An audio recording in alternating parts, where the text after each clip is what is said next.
All right, good morning, everyone. My name is Luke, and I'm the music director here at UUCC. And today we're going to start off with two songs, Hymn 134, Our World is One World, followed by Human Race.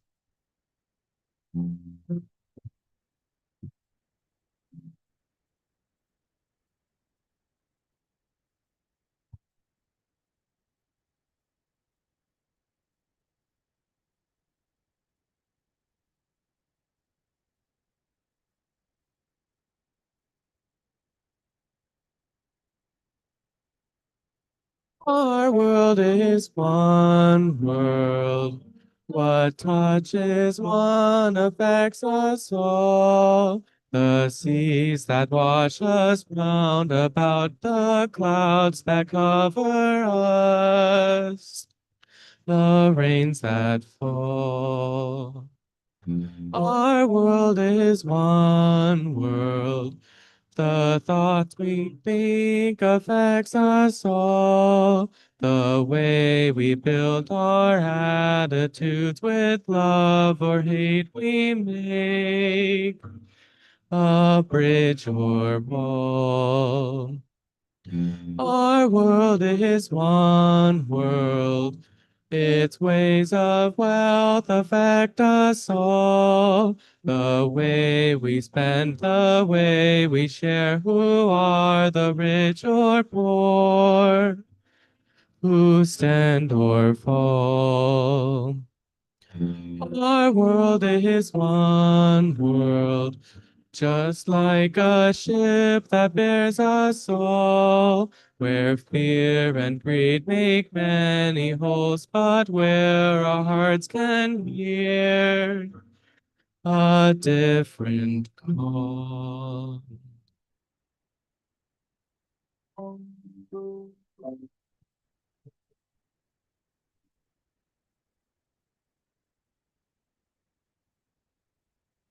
I'm a member of the human race. Ask me where I'm from, I'll say this human place. Born here with a heart, a soul, a face. I'm a member of the human race.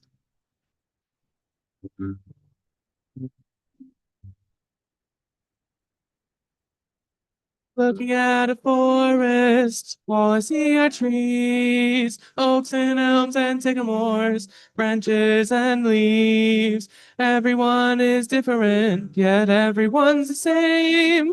Planted in this earth, we give them all a common name. I'm a member of the human race. Ask me where I'm from, I'll say this human place. Born here with a heart, a soul, a face. I'm a member of the human race.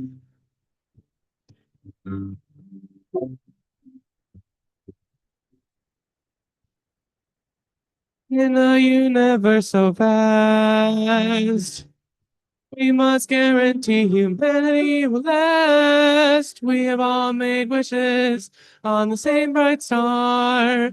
We fight the same enemy in our human hearts.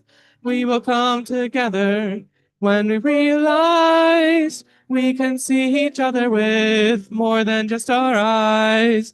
I'm a member of the human race. Ask me where I'm from, I'll say this human place. Born here with a heart, a soul, a face. I'm a member of the human race.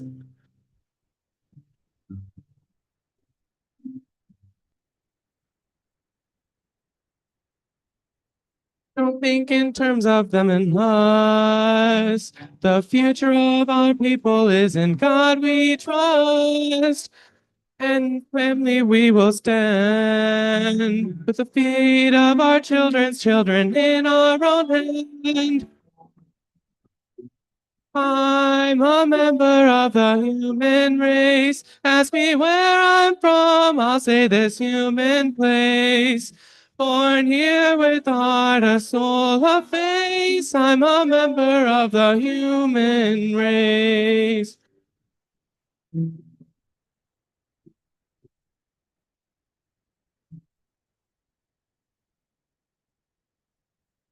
Thank you, Luke. Welcome. Good morning. My name is Stephanie Grathwell, and I'm your lay leader today. Thrilled to see everyone here in the sanctuary, on Zoom, or on YouTube. If you are in the sanctuary, be aware that the service is recorded for YouTube. Tables at the back are available if you prefer to avoid appearing on camera. Please refrain from talking during the recording to avoid unintentional broadcasting, and please turn these things off that make noise. Visitors can explore literature about our UU faith in the entrance and the community room. You can also join for social time after the service in person or on Zoom. Discover more about our church, programs for children and youth, and weekly opportunities to connect with us on our website, uucommunitychurch.org. Situated on Shaver Road in Portage, Michigan, our church is on ancestral lands of the Peoria and Potawatomi people, and we proudly display a rainbow flag and a Black Lives Matter sign, symbolizing our inclusive community dedicated to creating a just and sustainable world. We are a community on diverse spiritual journeys, and we enjoy hearing differing points of view from our minister, Reverend G. Ludwig McCartney, guest minister, lay leaders, and guest speakers. Today, we are pleased to once again have Reverend G with what I'm sure will be another inspirational message. Thanks to everyone contributing to this morning's service, our greeters, music director, tech team, coffee hosts, and each of you. Your presence and contributions are truly appreciated. Now for some announcements.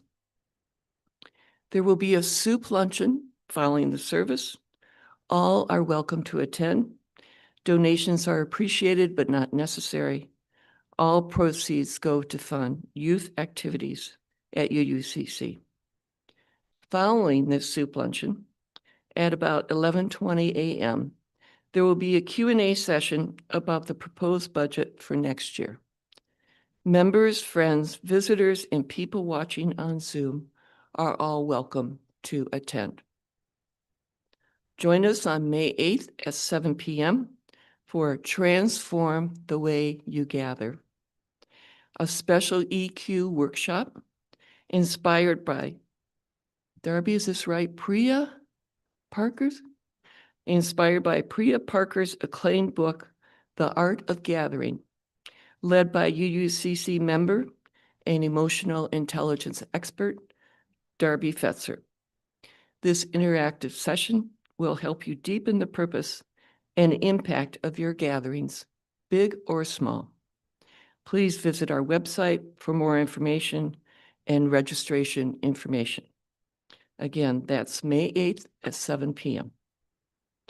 On May 11th, next Sunday, we will celebrate Flower Communion, excuse me, the uniquely Unitarian Universalist celebration of beauty, human uniqueness, diversity, and community. If you plan to join us on site next Sunday, please be sure to bring a flower with you from your yard, your favorite florist, or in my case, from the roadside to place in the communal vase.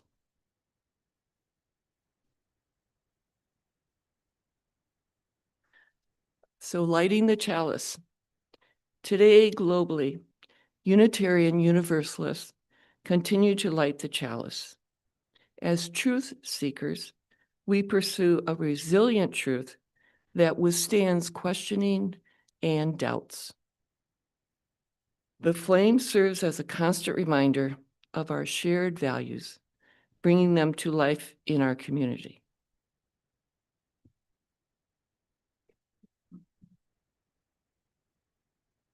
In the light of truth and the warmth of love, we gather to seek, to sustain, and to share.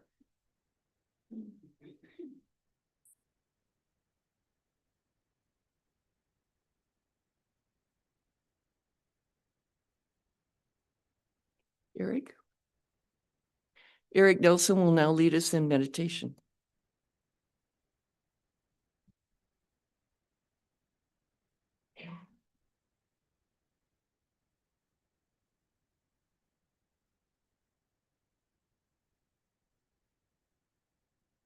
Good morning, everyone. I'm Eric, and I thought I would begin our practice today with a short reading by Donna Falls. And if you wanted to settle in, and as you know from past, I kind of give you some instruction for your body posture. Feet are flat on the floor. Hands can be down in the lap. And we open up the chest a little bit. Maybe the shoulders are back some, tipping the chin down so that the body is awake and alert, and it's easy to breathe in and out. And just take a moment to feel into your body. Just noticing contact points to the feet, the sits bones on the chair, sensations in the back.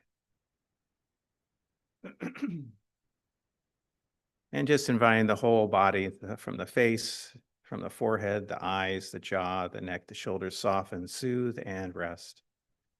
Just inviting the body into a place of rest. And as we fall into this place of rest, just feeling the sensation of the breath in the upper body as the chest and the abdomen rise and fall, being with the rhythm of the breath. A reading by Donna Falls, Breath of Life. I breathe in all that is awareness, expanding to take everything in, as if my heart beats the world into being. From the unnamed vastness beneath the mind, I breathe my way to wholeness and healing, inhalation, exhalation. Each breath a yes and a letting go, a journey and a coming home, a coming home. I breathe in all that is awareness, expanding to take everything in, as if my heart beats the world into being. From the unnamed vastness beneath the mind, I breathe my way to wholeness and healing. Inhalation, exhalation, each breath a yes and a letting go, a journey and a coming home.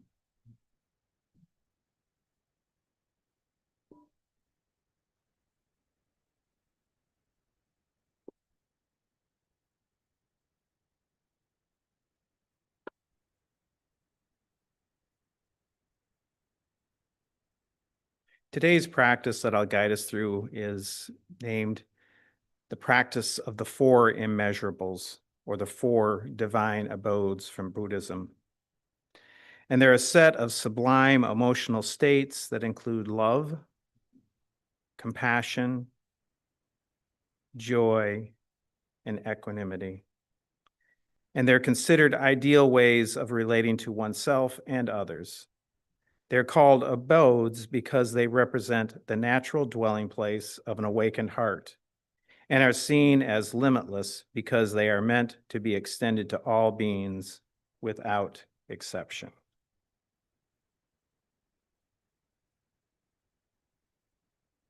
And so this sitting comfortably, feeling the breath in the upper body, being with that rhythm of the breath, following all the way in, all the way out. And just inhaling through the nose, exhaling through the mouth. Let your body soften. Feeling yourself fully arrive in this moment. Nothing to do, nowhere to go, no problems to solve in this moment. And now just bringing your attention to the center of the chest, around that area of the heart, the spiritual heart at the center. And this silently offering yourself these words of kindness as I speak them. And just noticing whatever comes up. Maybe there's an openness to it. There might be a resistance. The mind might come in to interpret it. Just allow all that to kind of just float by and just be with whatever's there without a need to change anything, whether pleasant or unpleasant. So there's a deep quality of unconditional acceptance of your experience in this practice. So beginning by directing love, loving kindness towards ourselves. May I be happy and joyful in this moment.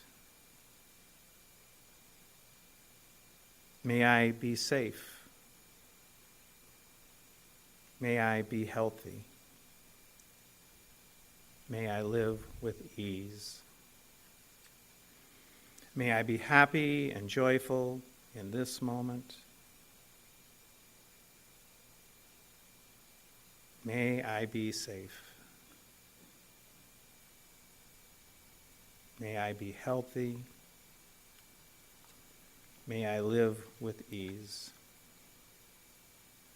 Just feeling into each of these phrases, letting whatever emotions arise, no resistance, just noticing. Now, gently bring someone into your heart, mind there in the chest, someone you love easily, a family member, a friend, maybe it's a pet. Just bringing that image into your heart. And we extend loving kindness to this being. May you be happy. May you be safe. May you live with ease. May you be happy. May you be safe. May you live with ease. Now bringing someone into your mind, heart, that's struggling right now.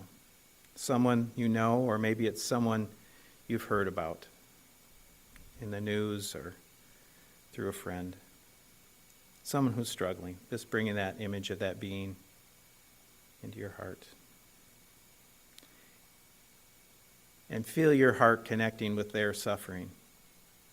Not in sadness, but in care. So connecting to that caring heart for this suffering being. May you be free from suffering. May your pain be eased. May you find peace. May you be free from suffering. May your pain be eased. May you find peace. And just let compassion arise naturally from your heart to theirs.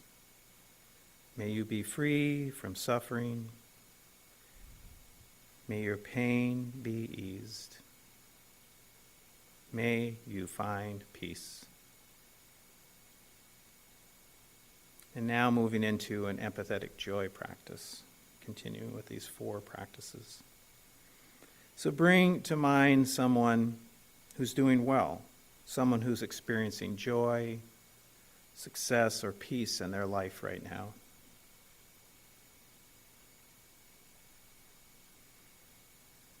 With that image in the heart, just let yourself rejoice in their happiness, free of any comparison.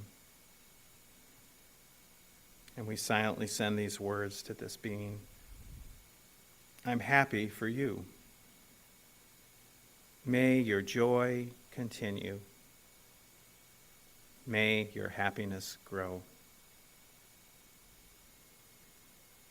I'm happy for you. May your joy continue. May your happiness grow. And just noticing how it feels to let someone else's joy nourish your heart. I am happy for you. May your joy continue. May your happiness grow.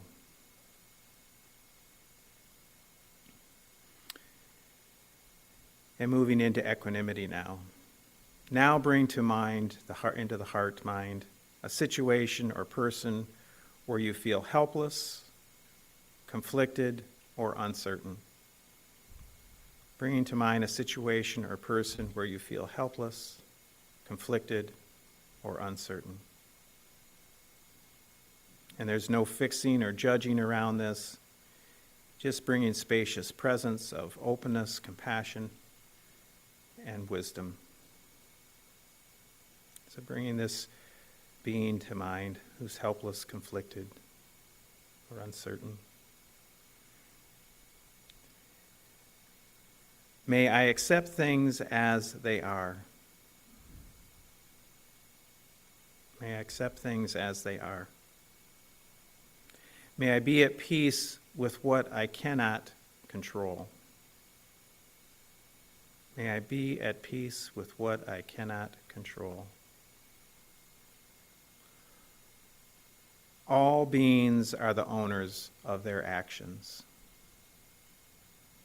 All beings are the owners of their actions. May I accept things as they are. May I be at peace with what I cannot control. All beings are the owners of their actions. And then this concluding the final practice, spreading loving kindness, compassion, joy, and equanimity to all beings. So we just expand our sense of our heart outward, just imagining each phrase radiating out in all directions throughout this universe, imagining kindness, compassion, joy, equanimity, this radiating out. And I'll tap the bell after each phrase to kind of support that sense of radiating out this loving kindness. May all beings be happy.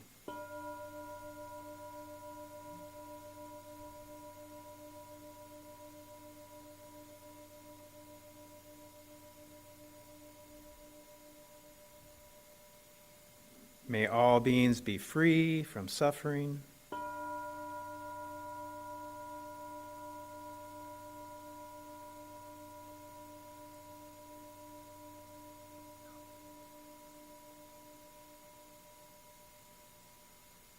May all beings rejoice in goodness.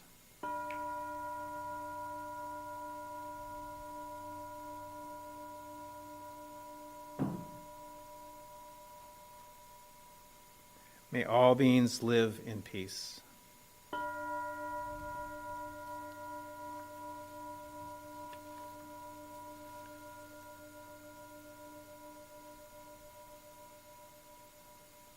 I'll conclude with the reading one more time, Breath of Life.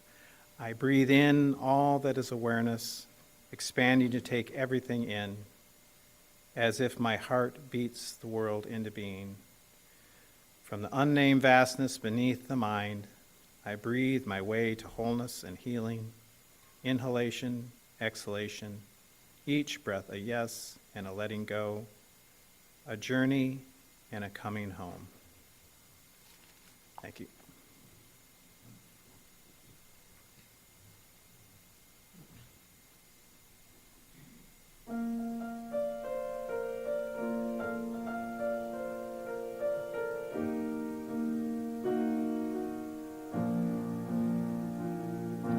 Everyone around this world, each woman, man, and boy and girl are one. We are one. Everyone around this world, each woman, man, and boy and girl are one. We are one. You're a part of me, and I'm a part of you. When we put our hearts together, well, there's nothing we can't do. I'm a part of you, and you're a part of me, and together we can all work together, create a little harmony. 'Cause everyone around this world, each woman, man, and boy and girl are one. We are one. Everyone around this world, each woman, man, and boy and girl are one. We are one. I'm a part of you, and you're a part of me. When we put our differences aside, there's nothing we can't be. You're a part of me, and I'm a part of you. And together we can all work together, help each other make it through. 'Cause everyone around this world, each woman, man and boy and girl are one. We are one. Everyone around this world, each woman, man and boy and girl are one. We are one. And every time we are conscious, then a whole new world's gonna open up for me and then for you. 'Cause everyone around this world, each woman, man and boy and girl are one. We are one. Everyone around this world, each woman, man and boy and girl are one. We are one.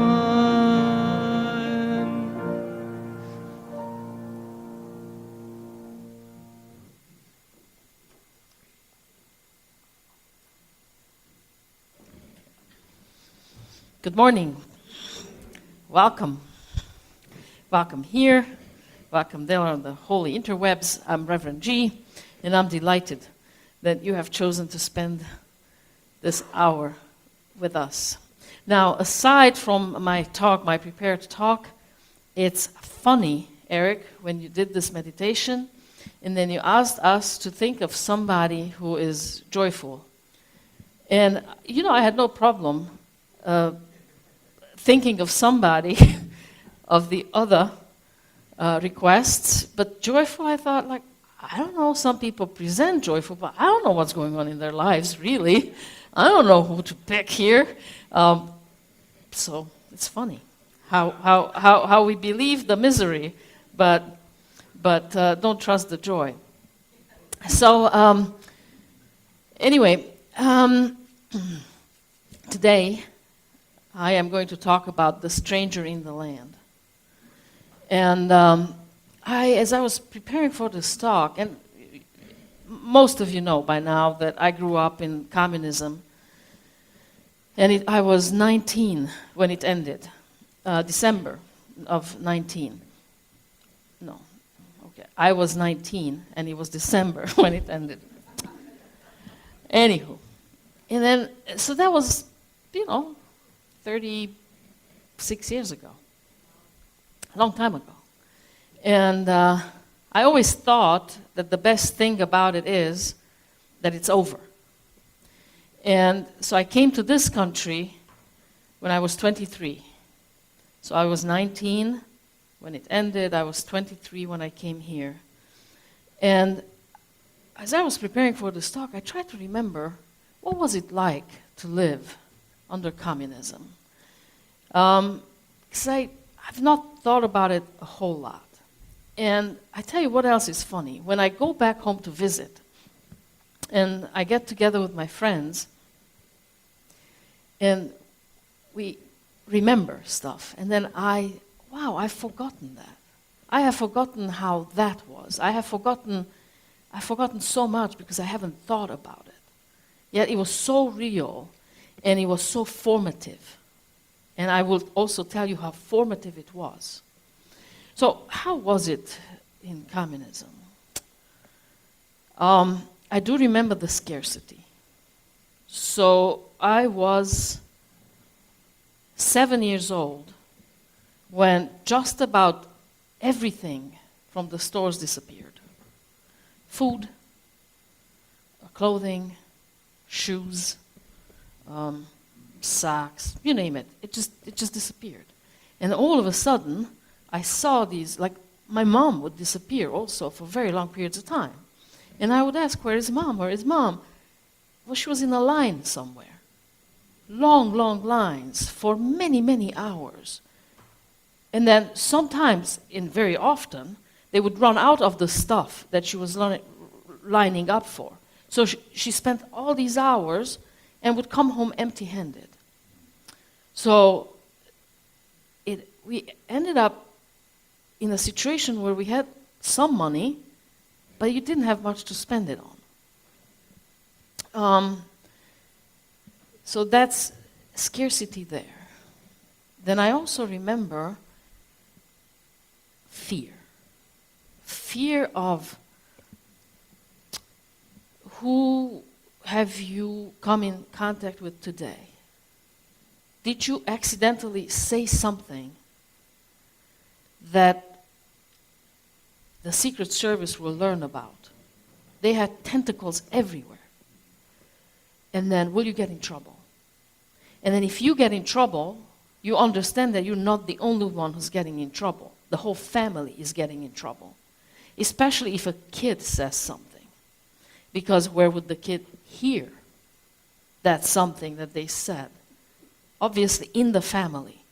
So then the family would get in trouble. So I remember the weight, the fear, and the lack of trust.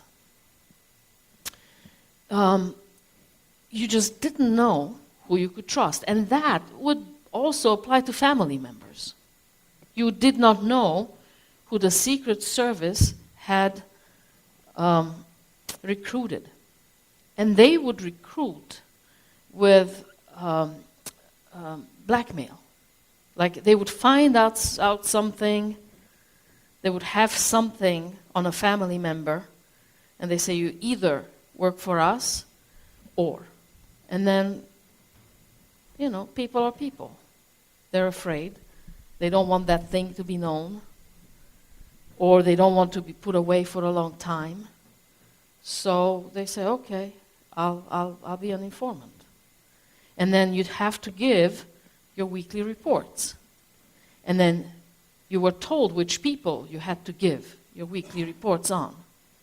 The people didn't know who were reporting on them. You understand? Total lack of trust. So if you were semi-conscious in that system, you were angry all the time.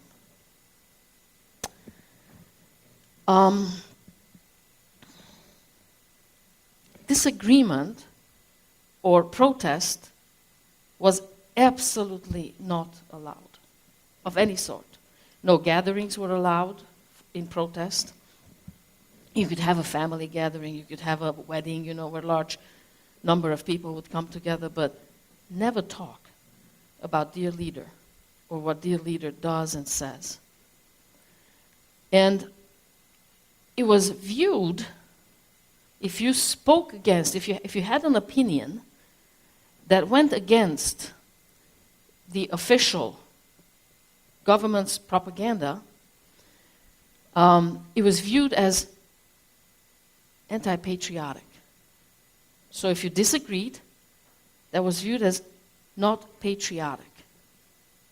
Now the interesting thing is, though, we did not get to define what patriotic was. That was defined for us by the government with a constantly moving goalpost. But one thing was clear. You could never question or disagree with dear leader. That we knew. Like, no way could you do that. I do remember also how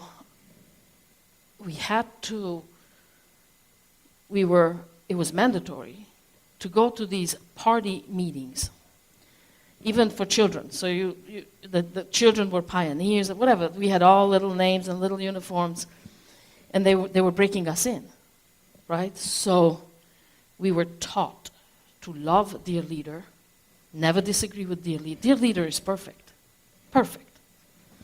I don't know if you guys are following the news, and when Stephen Miller came on and he said that the children will learn to love and be patriotic, and did any one of you follow the news about go home and look it up. And so I do remember these regular meetings, and we had to come together, and then there would be always a bunch of people at the table there, the adults, the party people, and then they would give these reports on production, on everything, you know. There was accountability was incredible. They were all lies, absolute lies. And then we had to clap after they spoke. But then you couldn't stop clapping, because if you stopped clapping, why did you stop clapping? Do you not agree? That's so unpatriotic. So everybody is still clapping, and it's just so awkward and uncomfortable and idiotic. And there you are clapping, clapping, clapping, clapping, clapping to dear leader. So these were just my experiences. Also, every dictatorial authoritarian regime needs to have an enemy. Because things aren't right. So I need you to understand that in dictatorships, people don't live well. They don't do well. Some people do well, but most people don't do well. So how do you control these people? You can't say the reason you're not doing well is because we're messing up everything, because we're stealing everything, because we're lying to you day and night and day. We're lying all the time. We're making sure that our pockets are lined. We're making sure that we are comfortable and fine, and that we have all the enjoyment that life can offer in this system. So, but you don't. So how do we justify that? Well, the problem is that group of people. If it wasn't for them, you'd all be doing so well. But it's that group of people. They take your jobs. They're undermining you. We have to bring these terrible rules that end up applying to you too, but we can't let them not be under that sort of oppression. And then you say, well, yeah, I get it. Like, yeah, of course we can't give them a leg up, and I understand that for that I have to suffer too. But anyway, you can't come together with anybody and talk about how, is that true? Can that be so? Because you can't trust the person you're talking to. So, no protest. There's a lot of silence. And guess what silence does? It amplifies the status quo. Silence only serves those in power. But of course, you're not allowed to say that this is not happening with my consent. Silence is giving up. You're defeated already. Now imagine if you take on silence willingly. You've just defeated yourself. So I remember these things. And there's a lot of things I don't remember. And I could tell you stories about the scarcity too, you know, how, it's fine. Scarcity, fear, and lack of trust. So then, I got a scholarship to come to Ohio. A little town, it's Ashland, Ohio. And I arrive. And remember, although communism has ended, it's only ended like 3 years ago. Not quite 3 years ago. So I was formed by then. I was very much influenced by my past, right? By the culture that I grew up in. So I come here, it's 1993, and it's a little town, it's called Ashland, Ohio. And I knew nothing about Republicans and Democrats. I didn't know that. I always knew who the US president was because, you know, Europeans know that. And so I always knew who the president, who the vice president is, but I didn't really know the whole political system. And so I come from this culture of scarcity, fear, and distrust. And I land here, literally land here, And it's different. Like I've never experienced this before. People are smiling all the time. They're kind. They're having fun. Joy disappears in a dictatorship. That goes underground. If laughter comes out, that's because there was a lot of sarcasm there. And then people were so generous, so kind. They invited me in their homes. They made sure that I knew where to shop. They introduced me to places. The other thing, nobody locked their cars. Nobody locked their doors. It was like, what world is this? What kind of trust? I've never seen this before. They helped me with whatever I needed. I needed bedding, I got bedding. Dishes. I arrived with 2 suitcases. That's all I had. I didn't even have a winter jacket when I arrived. I had no idea how hard the winters were in Ohio there. And anyway, so they were just so kind and so incredibly generous. And there's no way I would have been able to identify who was blue and who was red of these people. I just couldn't. My guess is that most of them were red because this was a pretty red area. And in fact, I'm pretty sure I knew the one blue woman in town. And she was absolutely wonderful too, but so were the others. So I couldn't have, and I was the stranger in their land, and they just like embraced me and uplifted me and helped me. And, they just loved my accent, and they were kind, and then they made sure that I wouldn't be alone at Christmas. And I knew nothing about Thanksgiving, but I was never alone at Thanksgiving. I always had a place to go to. And then sometimes somebody would just show up, hey, let me take you out to dinner. It's like, what? Who does that? So kind, so generous, such a huge heart. And now. So from there, to this. And apart from the fact that I just think it sucks that my life is bookended by these two. It was nice there in the middle for a little bit, but it's bookended by authoritarianism here and authoritarianism here.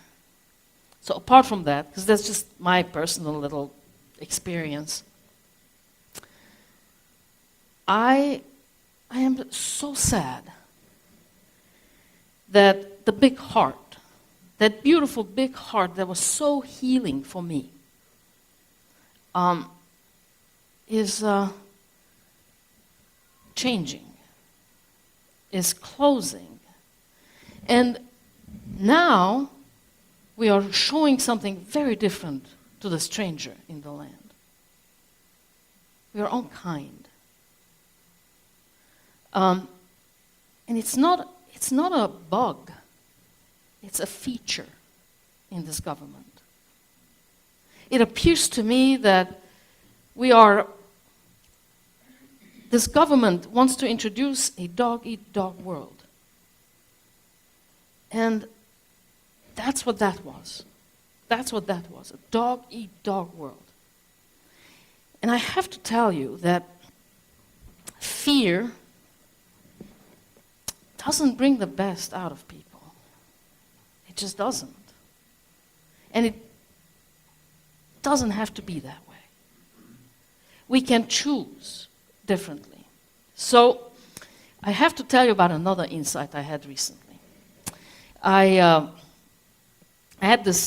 gave this immersion class here at the church about extraordinary leadership. And it was the last class, and I was preparing for it, and I had an incredible aha moment. Let me share. So I told you I grew up in communism. Now you know a little bit more about that, how it shaped me. And then I came here, and that's what I said. Best thing about it, it's over. I didn't think much about it, which means I didn't sit with it and I didn't heal all the fear, all the mistrust. So when it showed up here, guess what happened? I went back straight there. So my amygdala just kicked in because I recognized it. Oh boy, this is the same. I know what this is. I've been here. I've done that. I know what it feels. And I felt angry and tremendously helpless. I never, because I didn't heal it, I didn't even think about it. When it showed up again, I never allowed myself to engage my frontal cortex, my thinking faculty. So I just was in helplessness and disappointment and anger. And oh boy, I was dark. And when I had that insight, I realized, wow, I too have a choice. It's like I don't have to go back there. I have faculty here. I have a choice to make here. I can think about this, and I can apply myself, and then I can join forces with people who think like me, who want a different future just like me, who don't want to give their consent to that. They don't want to create that here. And that's changed my experience. That's changed my experience.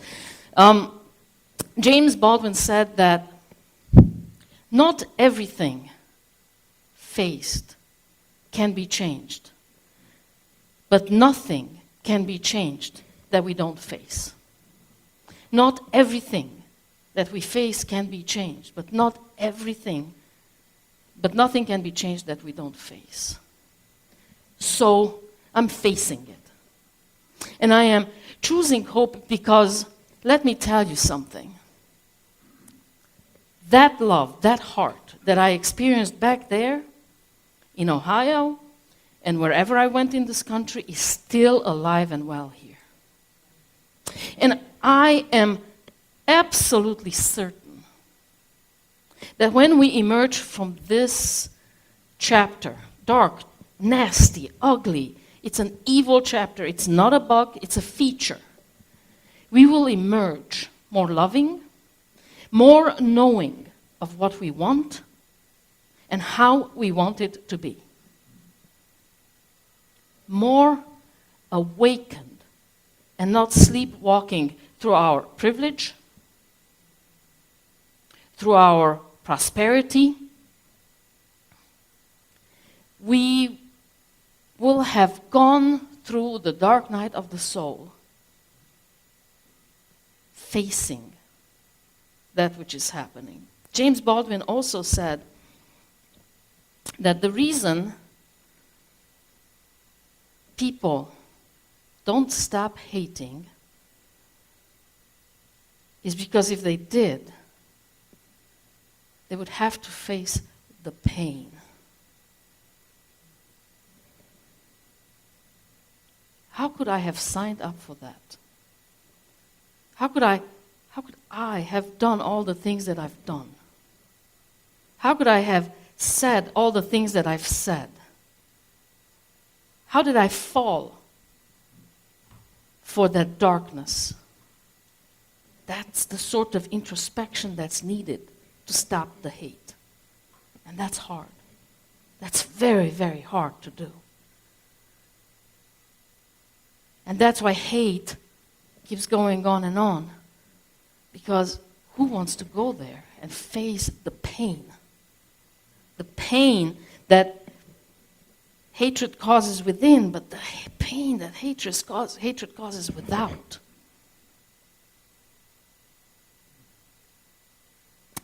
So, here's what I think. I think we get to choose how we want to be. I think now we understand that silence only amplifies the status quo. So no silence for us. We boldly and loudly say, this is not happening with our consent. It is not. And we shall come together and we shall find ways. And in the meantime, we shall embrace the stranger within us, among us.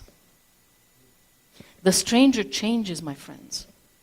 Now it's the immigrants, but of course it's the women whose votes we want to make sure they don't get to vote because, you know, this name change thing. You see, all of this didn't happen in a vacuum. In 1986, the Republican Party realized that voting in large numbers is not helping them. 1986. So they created a long-term strategy for voter suppression.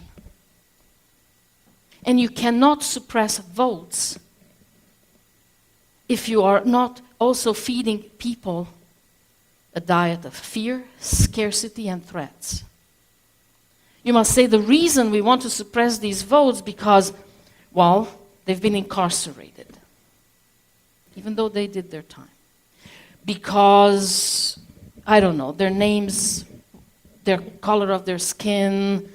So you give people someone to pick on. You have to justify voter suppression somehow. And you start breaking up and breaking down society. And this today is when the chicks have come home to roost. But we can heal this. Because that big heart, I know that you and I have it. And it's not just you and I, but it's so many of us. And if yesterday you were on Westnedge, you see that there's thousands who are out there with that same big heart. And then you know that there are a lot of big hearts who didn't come there. But they are big hearts. And they are also willing to say, it's not happening with my consent. I do believe that this nation, which, by golly, has a checkered past at best, but somehow always finds a way to rise just a little bit higher, to be just a little bit better for tomorrow. So, in the meantime, live big out of your heart and also engage the frontal cortex so we can think together. How can we come together and undo the evil and replace it with the love that we live for, that we believe in anyway, that we stand for? Because only love can heal hatred. Only love can heal fear. And by golly, a world that is loving is worth living in. That world is so hard. It's so hard. Don't choose it. And may we not, as a nation, choose it. Because that is not good. So here's to big hearts, great minds, and courage together. And so it is.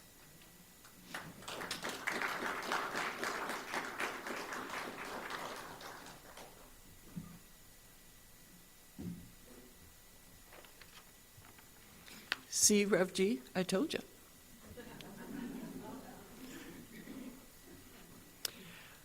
Our lives are filled with many blessings. Let's come together with gratitude and love to share a part of these gifts to support our religious community.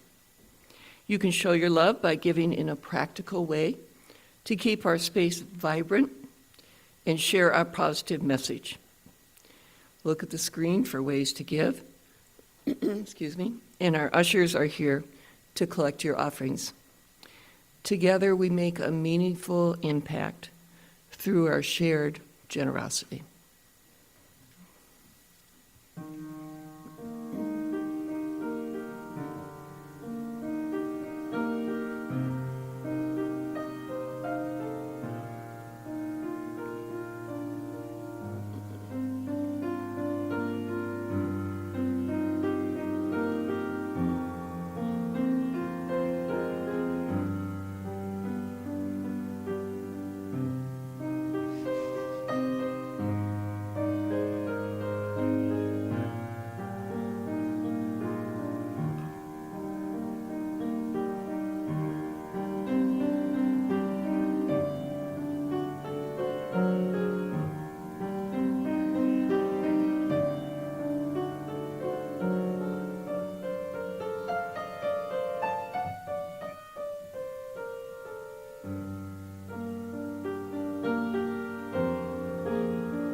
As we extinguish the chalice, let us remember to keep the flame awake and alive in our souls, and let the light of the chalice bind us together, showing us the way.